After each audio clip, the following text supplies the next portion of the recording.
Hola, buenos días. Nosotros somos el equipo 1. Gracias por asistir al debate del día de hoy.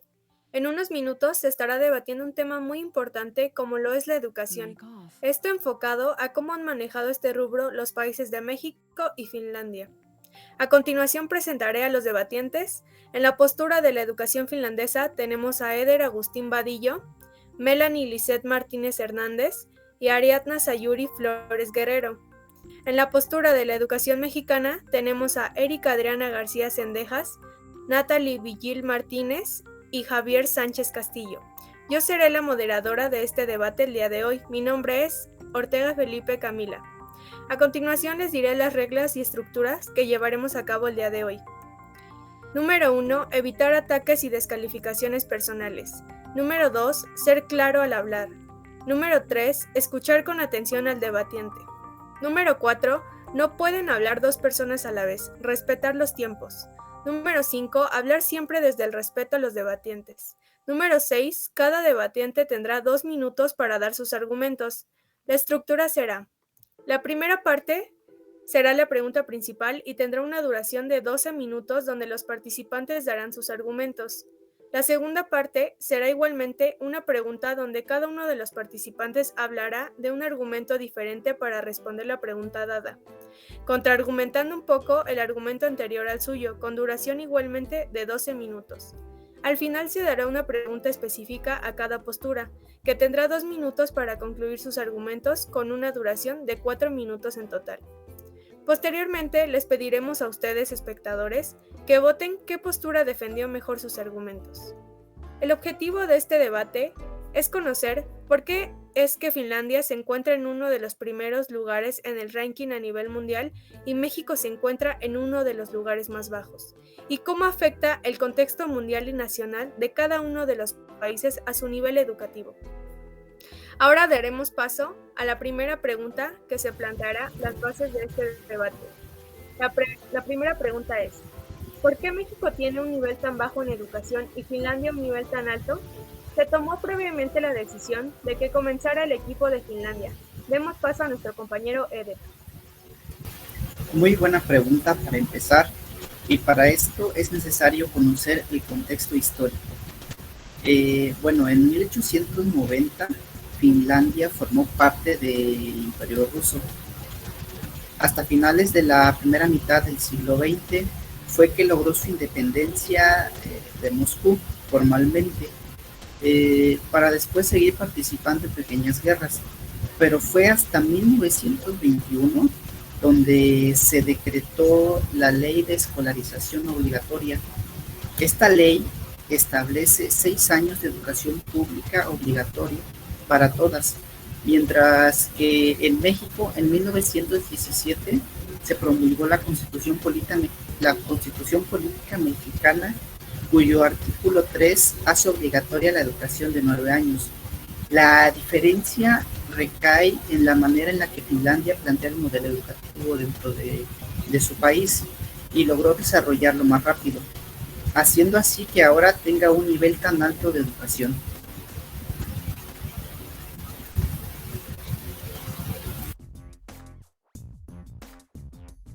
Muchas gracias, Eder. Ahora demos paso al equipo de la educación mexicana, por parte de Erika. A mí me parece que el nivel educativo alto de Finlandia y el nivel educativo de México no es por el año en que se hizo obligatoria la educación básica, sino más bien fue porque las pruebas que se realizaron a nivel mundial por parte de la OCDE evalúan principalmente a evalúan principalmente a través de las pruebas PISA. Entonces, estas evalúan a los estudiantes de 15 años de edad. Esto sin tomar en cuenta que hay una diversidad dentro de cada uno de los países en torno a sus necesidades en su modelo educativo.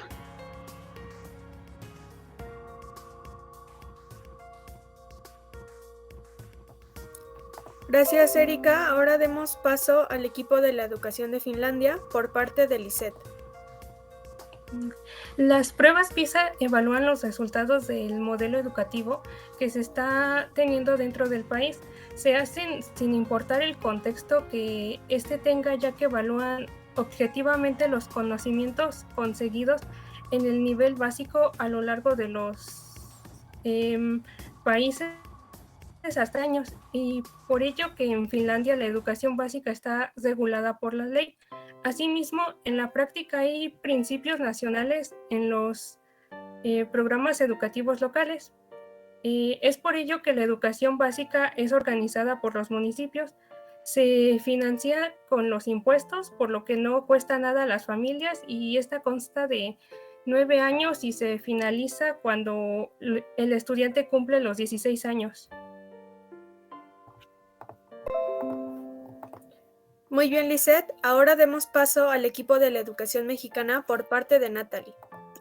Ok, para mí me es necesario mencionar y remontarme al contexto histórico de la nación mexicana, ya que recordemos que durante poco más de 3 siglos la educación fue impartida por la institución eclesiástica. Por otro lado, México ha tenido varios conflictos armados, tanto nacionales como internacionales, que dieron inicio a un rezago no solo social, sino también educativo. Y no fue hasta inicios del siglo XX que se empezó a descentralizar la educación y a desarrollar un sistema educativo realmente inclusivo. Esto a comparación de la situación en la que Finlandia comenzó a desarrollar su sistema. Por los motivos mencionados anteriormente, en la actualidad considero no se puede evaluar de la misma manera a México, ni mucho menos a sus estudiantes, ya que se encuentra en una grieta entre diferentes clases sociales y económicas del país, pues al ser un país en vías de desarrollo, depende de otras naciones para su subsistencia. Así no se tienen las mismas condiciones económicas, sociales y culturales, por lo tanto enfrenta diferentes retos que Finlandia, lo cual explica el posicionamiento bajo de educación en la prueba PISA, que es parcialmente injusta, ya que es una prueba que evalúa, sí, los resultados de un examen, pero sin considerar el trasfondo de las naciones.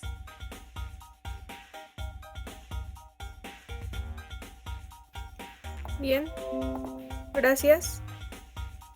Ahora demos paso al equipo de la educación finlandesa por parte de Sayuri. Tomando en cuenta también el contexto de Finlandia, también se tenía el conocimiento de los problemas de desigualdad social que existían. Por ello, en 1978, después de 20 años de inconsistencias y vacilaciones, se aprobó la reforma del sistema educativo. Se suprimió la selección a los 11 años y a partir de entonces se recibe a todos los alumnos en las mismas instalaciones, tanto en primaria como en secundaria. Los analistas han podido llegar a la conclusión de que esta reforma ha supuesto una reducción de desigualdades en un 25%. Cabe mencionar que la sociedad finlandesa, como todas las sociedades nórdicas actuales, es más igualitaria. Agregando a esto que cada uno de los alumnos tiene igual derecho a recibir apoyos alimenticios, de transporte, libros y materiales didácticos desde el preescolar hasta el posgrado. Por ello, en los resultados obtenidos en diversas evaluaciones educativas, tanto nacionales como internacionales, no existe gran diferencia entre los resultados obtenidos en regiones urbanas, urbano-rurales y rurales. Gracias, Sayuri. Ahora daremos paso al equipo de la educación mexicana por parte de Javier. Me parece que tienen razón, pero el modelo educativo finlandés no se plantea de la misma manera ni a la misma escala que el modelo educativo de México en la actualidad.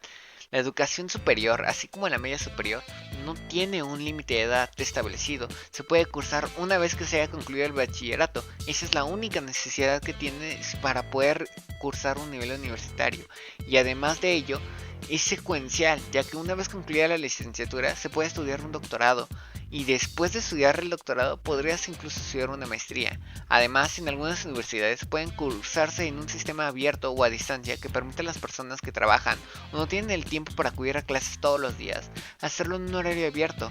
Esto pues está hecho así dentro del modelo educativo mexicano por las diferencias sociales que hay entre los diversos estados e incluso dentro de un mismo estado también las diversidades sociales y económicas que tenemos, porque lamentablemente dentro de México tenemos una brecha cultural y brecha socioeconómica que nos abre un panorama muy corto, porque algunas personas tienen acceso a muchísima cantidad de recursos educativos, tales como bibliotecas, el internet, profesores con mayores estudios, y hay otras zonas en donde ni siquiera tenemos acceso a una escuela cercana a nuestras casas, ni además no hay internet, ni ninguna de estas cosas que nos permitirían estudiar en línea.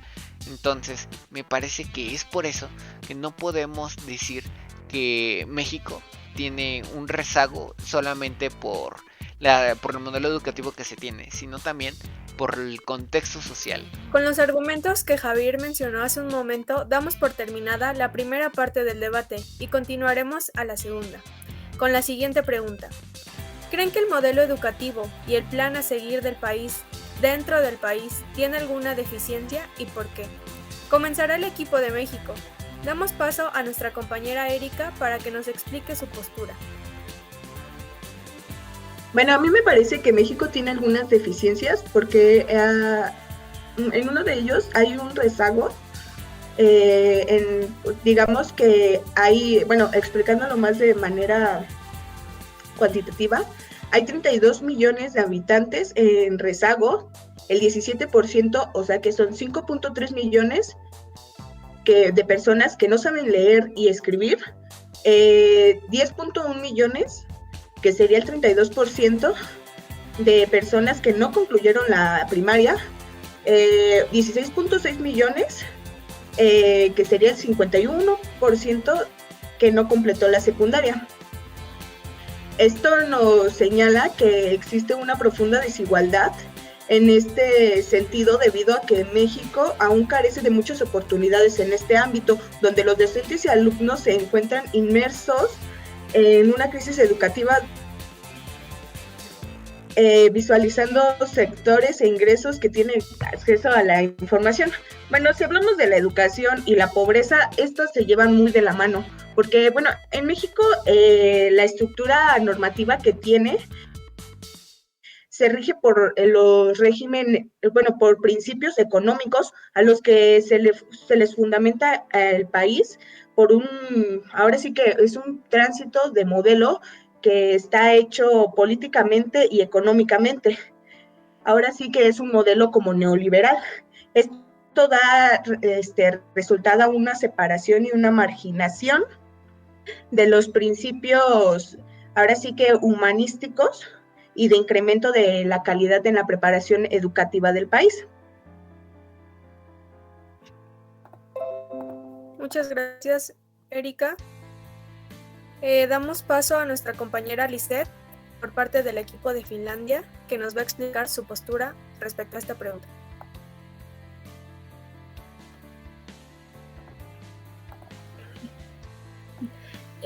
Bueno, por parte del objetivo del sistema educativo de Finlandia es que tienen como prioridad la educación, ya que se considera el pilar del sistema social y por ello persiguen la idea de que la educación sea de excelencia, y de esta manera es que apoyan a los estudiantes para que aprendan a pensar por sí mismos, a ser críticos, a tener un crecimiento en la responsabilidad, a que participen dentro de la sociedad, les proveen los conocimientos y habilidades necesarias para la vida. Y asimismo buscan la correspondencia entre las necesidades educativas y las que demanda el mercado laboral mediante una cooperación entre los proveedores de educación y las empresas, y también buscan promover las oportunidades para los inmigrantes y luchar contra la exclusividad escolar. Gracias, Lisette, por tus argumentos. Demos paso a nuestra compañera Natalie por parte del equipo de México. Ok, pues apoyando un poco el argumento que dijo mi compañera Erika, es prioritario enfrentar y visibilizar las desigualdades en la educación, principalmente en los estados de Puebla, Zacatecas, Guanajuato, Veracruz, Guerrero y Michoacán. No dejemos de lado también a Oaxaca y Chiapas, que concentran el 40.6% del rezago nacional. Mencionemos también que la ONU dijo que el acceso a la misma, o sea, la educación, depende de los niveles socioeconómicos, donde se visualiza que los sectores con mayores ingresos son los que tienen acceso a la educación y que las escuelas con menos logros educativos se dan en escuelas rurales indígenas, de los cuales estos estados cuentan con un gran número de zonas indígenas y rurales.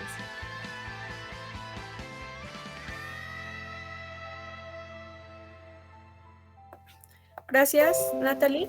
Continuaremos con nuestro compañero Eder por parte del equipo de Finlandia.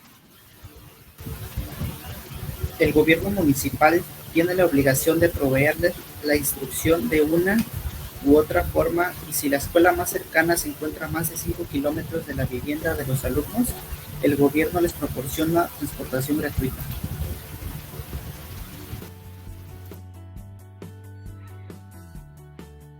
Gracias. Ahora es turno de Javier por parte del equipo de México.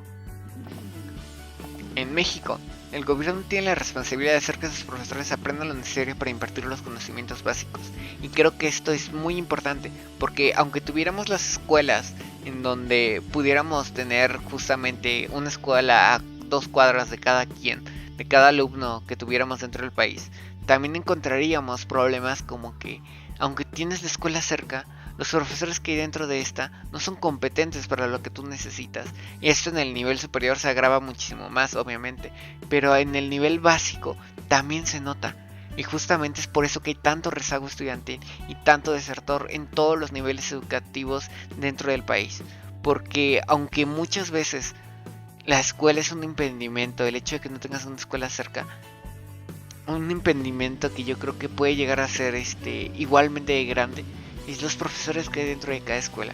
Porque si esos profesores que tienen la responsabilidad de aprender lo necesario para impartir los conocimientos básicos que necesitan los alumnos dentro del aula, y esos conocimientos están basados en el plan de estudios que ya pone el gobierno, ellos, si no tienen la posibilidad de salirse en algún momento de solamente el plan de estudios que ya se tiene, y no me refiero a que se salgan de los temas, sino a la forma en la que ellos tienen pensado impartirlo, si ellos no lo pueden hacer, entonces lo que se hace es que sea controlable los estudios que deben llevar cada uno de los espacios de estudio dentro del país. Y esto, aunque es bueno, es muy bueno porque nos permite saber qué se está enseñando en cada una de las partes de las escuelas del país en general. Al gobierno le da esta estadística. También nos dice que los profesores no tienen la libertad de enseñar la clase en conforme los alumnos que tienen, porque no todos los alumnos somos iguales, y creo que ese es un gran problema dentro del modelo educativo que tenemos hoy en día dentro de México.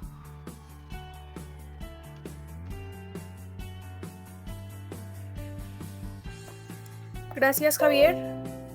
Ahora es turno de Sayuri por parte del equipo de Finlandia que nos explique su postura. Bueno, en Finlandia los docentes son considerados el pilar de la educación, tanto así que el 80% del presupuesto que está destinado para las escuelas se gasta en los salarios de los profesores. La carrera de docencia es de las más prestigiosas y solamente un quinto de los postulantes logran acceder a la universidad. Esto se debe que además de los 5 años de estudios universitarios se requieren 3 años más de estudios pedagógicos en comparación a México.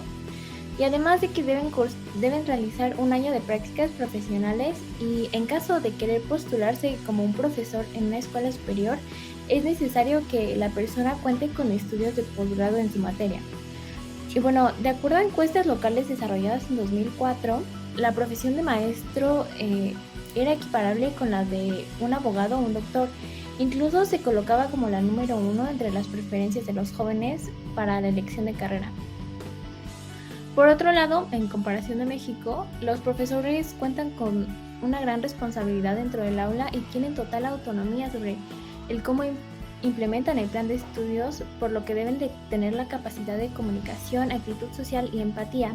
Además de que son ellos quienes diseñan el programa de contenido de ciclo escolar, y en contraste con México, no existe un solo libro de texto que se utilice a nivel nacional. Más bien se ofrecen múltiples libros de texto que son revisados y aprobados por el Ministerio de Educación para cada grado escolar. Los profesores se encuentran en constante actualización, lo que permite implementar nuevas políticas y reformas educativas constantemente. Además de que las aulas están abiertas al cambio, lo que permite la adaptación de estas de una manera en que las clases sean más didácticas y permitan un mejor entendimiento por parte de los alumnos. Gracias, Sayuri.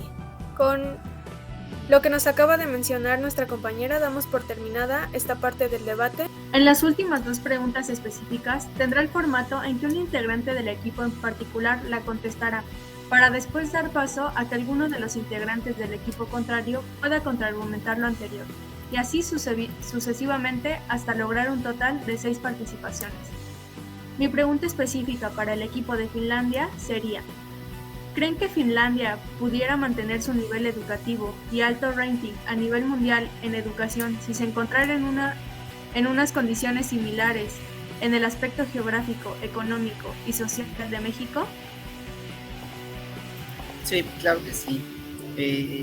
Finlandia, a comparación de otros países, y sin importar estos temas, más que nada es la cuestión del modelo educativo, es que en los años 70 Finlandia decidió alejarse del modelo educativo prusiano. Este aún es muy utilizado en la mayoría de países. Es un modelo que castiga la curiosidad, la resistencia y la creatividad. ¿Esto para qué? Para premiar la memoria y la disciplina. Funcionaba perfecto hasta hace 70 años, cuando los humanos tenían que ejecutar tareas mecánicas para vivir, pero ahora esas tareas las hacen las máquinas. Entonces, en Finlandia, independientemente de la cuestión económica, geográfica y social, creó un modelo en donde la finalidad de la educación es generar la autorreflexión y la autoevaluación, centrado en entender su lugar en el mundo, aprender a aprender, ser curiosos y aprender a ser felices.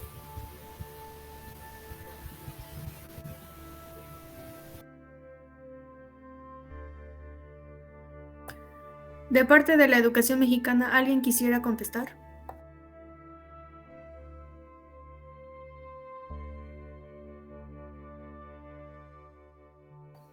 Natalie, ¿puedes hablar? Ok, yo considero de que no pudieran mantener el mismo rating ni nivel educativo. ¿Esto por qué? Porque el sistema educativo está estrechamente relacionado con el sistema económico. Esto quiere decir que si Finlandia se encontrara en la misma situación de cualquier país en vías de desarrollo, específicamente de México, no pudieran destinar el mismo dinero en el sector educativo. Y pues bueno, si se encontrara también en la situación de México, contara con deudas externas que les limitaría el presupuesto en general de todo lo relacionado con la educación y la cultura.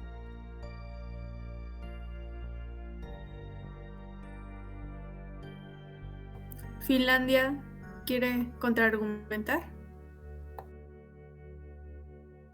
Sí, Lisette. Bueno, yo lo veo desde el aspecto económico, que si estuviera en la misma economía que México, o sea, problemas económicos, creo que no tanto depende de la economía, sino más bien del gobierno, que es el que se está dando cuenta que sus estudiantes son el futuro de ese país. Y ellos tendrían que buscar o aplicar algún plan para que pues, solucionar el problema económico y darles la educación a todos.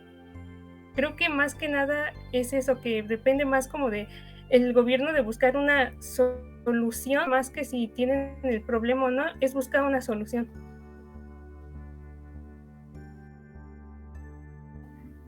Ok, educación mexicana desea contraargumentar. Sí, Javier. En México, el gobierno tiene la responsabilidad de hacer que sus profesores aprendan lo necesario para impartir los conocimientos básicos. Y creo que esto es muy importante, porque aunque tuviéramos las escuelas en donde pudiéramos tener justamente una escuela a 2 cuadras de cada quien, de cada alumno que tuviéramos dentro del país, también encontraríamos problemas como que, aunque tienes la escuela cerca, los profesores que hay dentro de esta no son competentes para lo que tú necesitas.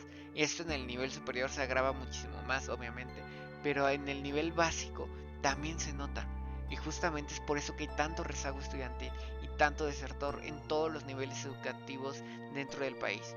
Porque aunque muchas veces la escuela es un impedimento, el hecho de que no tengas una escuela cerca, un impedimento que yo creo que puede llegar a ser igualmente grande es los profesores que hay dentro de cada escuela. Porque si esos profesores que tienen la responsabilidad de aprender lo necesario para impartir los conocimientos básicos que necesitan los alumnos dentro del aula, y esos conocimientos están basados en el plan de estudios que ya pone el gobierno, ellos, si no tienen la posibilidad de salirse en algún momento de solamente el plan de estudios que ya se tiene, y no me refiero a que se salgan de los temas, sino a la forma en la que ellos tienen pensado impartirlo, si ellos no lo pueden hacer, entonces lo que se hace es que sea controlable los estudios que deben llevar cada uno de los espacios de estudio dentro del país. Y esto, aunque es bueno, es muy bueno porque nos permite saber qué se está enseñando en cada una de las partes de las escuelas del país en general. Al gobierno le da esa estadística. También nos dice que los profesores no tienen la libertad de enseñar la clase en conforme los alumnos que tienen, porque no todos los alumnos somos iguales, y creo que ese es un gran problema dentro del modelo educativo que tenemos hoy en día dentro de México.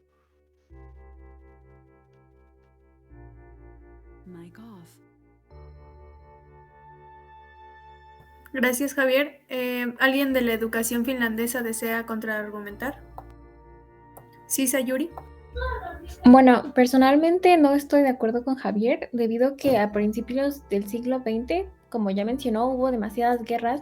Sin embargo, no dejaron en las mejores condiciones a Finlandia. En este tiempo, solamente 1/3 de la población rural asistía al colegio y menos del 20% de la población lograba acceder a una educación secundaria. Sin embargo, el gobierno finlandés, con la reforma de 1974, pudo impulsar la educación tanto obligatoria como la educación, universitaria.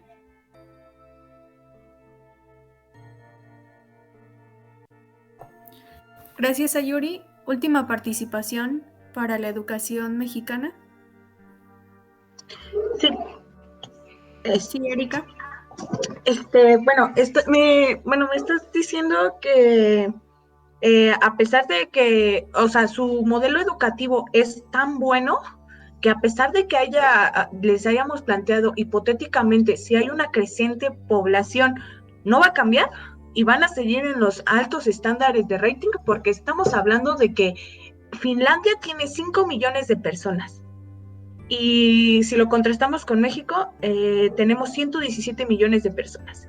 Estás diciendo que teniendo 117 millones de personas, su economía va a alcanzar y su política va a estar bien estructurada para poder seguir con el mismo modelo educativo. O sea que ahorita en su modelo educativo, si le dan, sus profesores les dan atención a 5, digamos, un grupo de 15 niños, mientras que en México se le da atención a 30, 40, hasta 50 alumnos en un solo salón. Me estás diciendo que aunque pase eso en tu país, no va a seguir el mismo modelo educativo, porque lo que ustedes quieren decir que todos los niños, si los enseñas a que aprendan, ahora sí que aprender, todo va a seguir igual y todos no necesitan como unas restricciones para que sigan como con eso.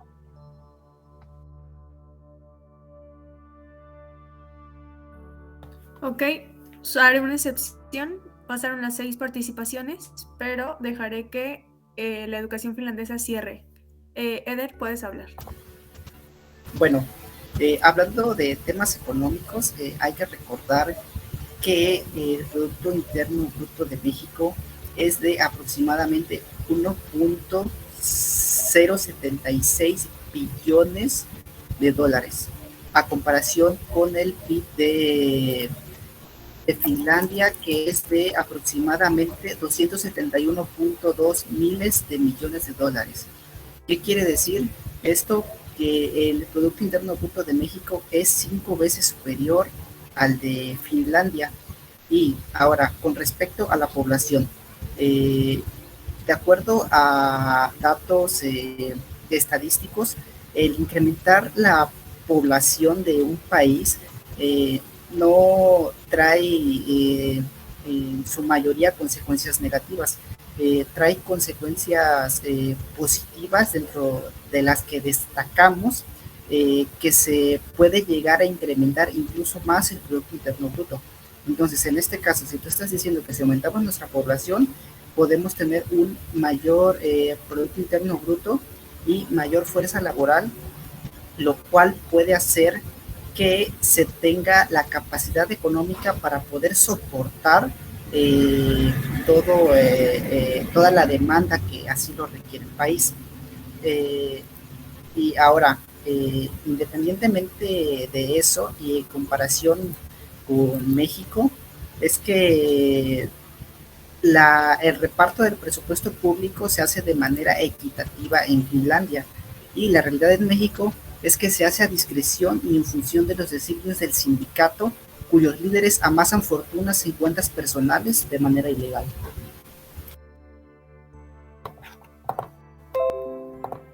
Gracias, Eder, por este cierre a esta pregunta. Muchas gracias a todos en general por la participación en las preguntas finales. Por último, diremos las conclusiones por cada equipo, que tendrán una duración de 2 minutos. En la parte de la educación finlandesa, la conclusión la dará Sayuri. Adelante. Bueno, en los años 2000, Finlandia por primera vez ocupó la primera posición en la comprensión lectora en los estudios de PISA. Esto realmente sorprendió a muchos, pero se le puede atribuir a las diferentes políticas aplicadas sobre la educación, y además que se enfocan en el mejoramiento del entorno en el que se desarrollan los estudiantes. Donde la educación es gratuita en todos los niveles, cada uno de los estudiantes tiene derecho a solicitar apoyo educativo, se busca erradicar el bullying y se trata de apoyar a los migrantes. También debemos destacar que la educación secundaria es obligatoria y el gobierno determina los objetivos nacionales de educación básica. Y en conjunto a que el gobierno hace todo lo posible para evitar la deserción escolar, logrando que más del 90% de los jóvenes obtengan algún certificado académico superior a la enseñanza obligatoria. Bueno, todo esto se da a consecuencia de que se toma en cuenta al alumno, se da la importancia a la equidad, a la comprensión, se evita la competencia y con ello la calificación numérica, ya que esto provoca que los estudiantes se sientan desmotivados. Además de que se prefiere la calidad de las clases sobre la cantidad de las mismas. Y bueno, en lo que respecta a la educación superior, esta se centra en el desarrollo de las capacidades y habilidades con la realización de diferentes prácticas laborales en diversas empresas, lo que pone a los estudiantes en situaciones reales de trabajo. Gracias, Sayuri. Las conclusiones por parte de la educación mexicana las dará Javier. Adelante. Me gustaría concluir todo este debate y mi participación y la participación de México dentro de este debate con el hecho de que Finlandia tiene un modelo educativo muy bueno y la verdad es muy, muy impresionante la forma en la que se ha salido de lo clásico, de lo que se hace en muchísimos países a nivel mundial, y ha conseguido buenos resultados.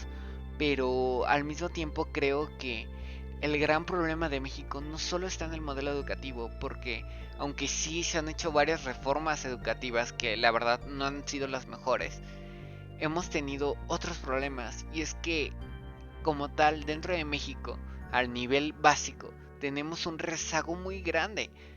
De 118 millones de personas, el hecho de que haya casi 30 millones de personas que no sean prácticamente analfabetas es muy preocupante, porque significaría que la mayoría de la población mexicana, una minoría, que en este caso no es tan pequeña, no sabe hablar, no sabe escribir, no sabe leer, no sabe como tal escribir un recado, porque esa es la prueba que realiza el INEGI. Le preguntan a la gente, ¿tú podrías escribir un recado acerca de tal cosa? ¿Lo podrías leer? Y si la persona responde no, entonces esa persona es analfabeta. Y es preocupante, pero al mismo tiempo creo que esto se debe al contexto que vivimos en México, a la diferencia social que hay en todos lados, porque no podemos evaluarnos de la misma manera que evaluamos a países como Finlandia, a partir del tercermundismo en el que vivimos, y no solamente en eso, sino a la gran brecha social que hay en algunas partes de la república.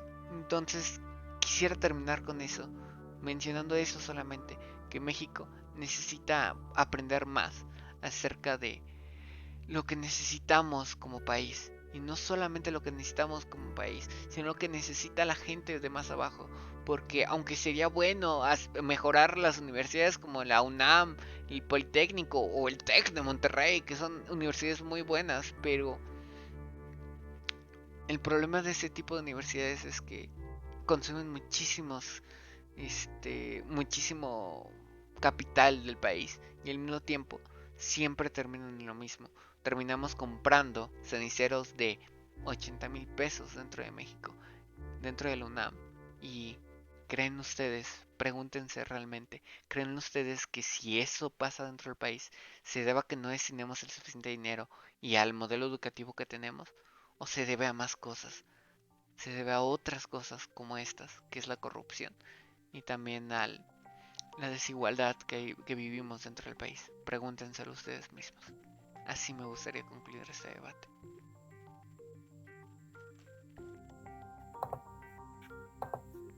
Gracias, Javier.